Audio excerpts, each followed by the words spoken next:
I remember my very first London Pride clearly.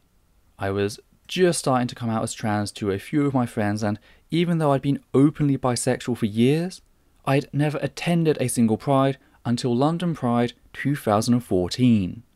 The feeling I got from being there is a feeling I've heard about many times in people describing their first time at Pride. You go from feeling relatively alone, isolated, maybe having one or two friends with similar experiences if you're lucky, to seeing that actually you're not as alone as you may think. This is an experience you only get once, as all subsequent prides lack that first impact, at least in my experience. This feeling is enough to get over some of the issues such as the corporate sponsors who do nothing to actually support the LGBT+ community, because it's not about them. It's about you gaining a feeling of community and belonging. This year, that feeling was destroyed. A group of transphobic pseudo-feminists, often called TERFs, raided the parade which everyone else has to book tickets to partake in, stopping it. Now this sort of thing has happened before. People have protested various aspects of the parade, such as the way in which Pride in general has become commercialised, and the police presence there can be very off-putting to members who want to attend. Last year, a peaceful demonstration took place in Glasgow over police brutality against LGBT+ individuals, which resulted in several activists being immediately arrested. But something different happened here, and this became the main problem. Pride allowed said group not only to stay in said march, but to actually lead it unchallenged. As they did so, Pride used speakers to try and encourage attendees watching the procession from the sidelines to cheer on said transphobic group. People who believe a segment of the LGBT+ community should be subjected to reparative torture were allowed to lead an event that is not only meant to instill pride in the community as a whole, but owes its origins to early trans activists instigating rioting at the Stonewall Inn. So for clarity, Pride seems to view calling out police brutality against the LGBT+ community as an arrestable offence, whilst calling for the torture of trans people as a reason to be allowed to lead the procession. Unchallenged. Now Pride in London of course made up excuses for why they decided to let bigots lead the procession, as Pride supported them via the speakers. They had security and police present, ready to remove them relatively quickly, and yet they chose to let them stay, validating their message as one Pride in London is okay with, or at least doesn't deem egregious enough to take action. Fact is, the decision should have been simple. The trans community is an important part of the LGBT+ community. Those supporting the torture and erasure of trans people have no place at an event celebrating said LGBT+ community. But as if that wasn't bad enough, Pride had at least 3 weeks prior warning that this was being planned, and yet they chose not to put in place any sort of contingency plan. Either that or they did, and things are worse than we thought. Now the impact of this is severe, most of all for trans people attending Pride for the first time. As stated at the start, when you attend your first Pride, you find that you are less alone than you may have previously thought. Nothing will match that first time rush that you get, which allows you to ignore some of the other flaws. What can't be ignored, however, is a bunch of people leading the march when the very same people believe you should be subject to torture and spread numerous lies about the apparent danger you present to forward said idea. The activists present were the people I'm least worried about. It's those first-timers, the young, the isolated, the at risk that I fear for. I'm worried about the impact this has had on them. For me, the sort of abuse these people are forwarding is a day at the office. I have my ways of coping, various outlets that I know to keep me rooted. But for the first timer who only plucked up the courage to go this year, or even the repeat attendee that hasn't yet come out to a wider circle of friends, Pride can be a literal lifesaver. And whilst I hope many saw through the lies, this is not going to be the case with every single person.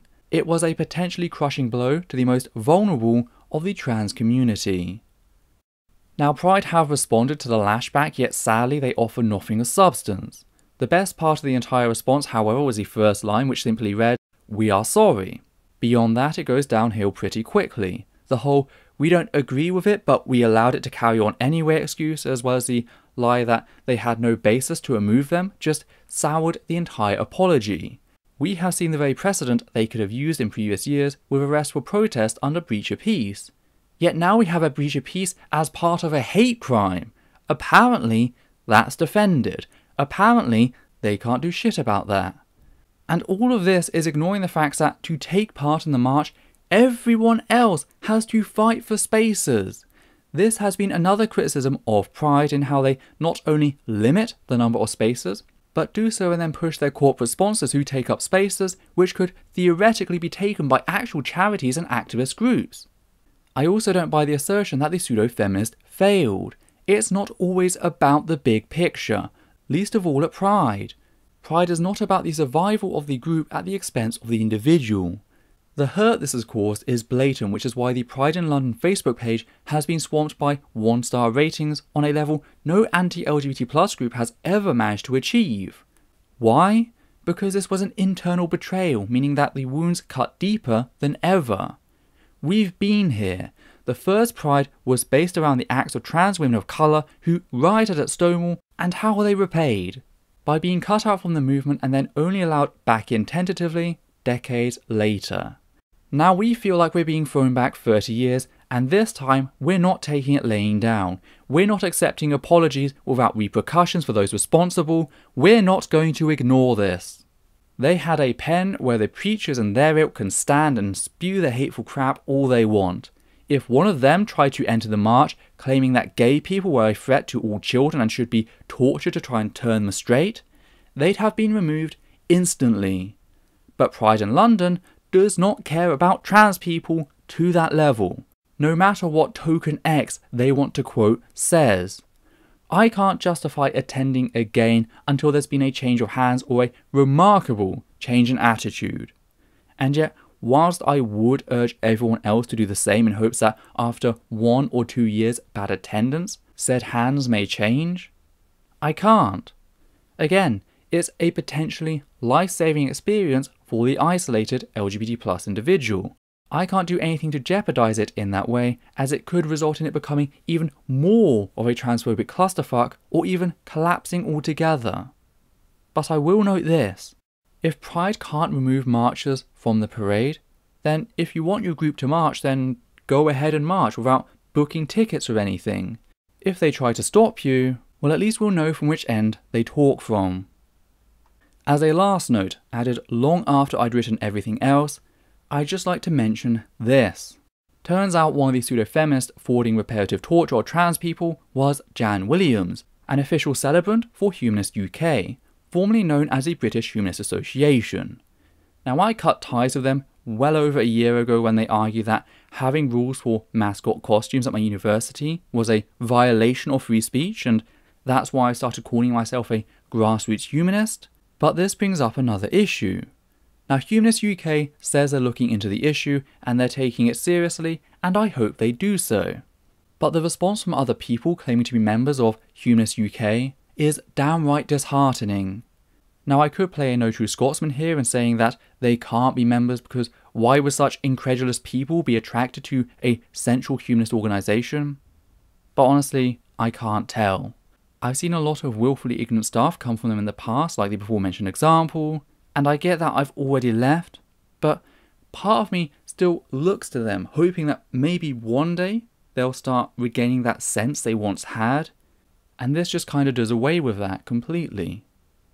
This entire mess is just disheartening through and through. Hi there. I'd just like to say a few things here at the end of the video before you go. First of all, I'd like to thank everyone who's ever donated to the channel via Patreon, giving a special thanks to the following people: Hannah Banghart, Matthew Kovac, John Schoenrock, Daniel Martinez, and Alexander Williams. Your support has ensured this channel's ability to grow over the years. I'd also like to ask that you comment down below and like this video, as well as subscribe, hit the bell icon, and follow Essence of Thought on Facebook, Twitter, and Instagram.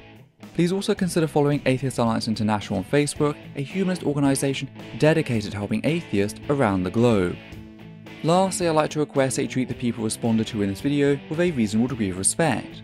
Whilst we understand that there are justifiable limits to said respect when tackling certain heavy topics and anger can be a very genuine emotion in fighting injustice, Any comments utilising language which insults others on the basis of perceived gender, sexuality, ethnicity or ability both mental and physical will be removed immediately, and the commenter may be blocked on the moderator's discretion. Let's work to keep this space one which upholds the values of humanism. Thank you.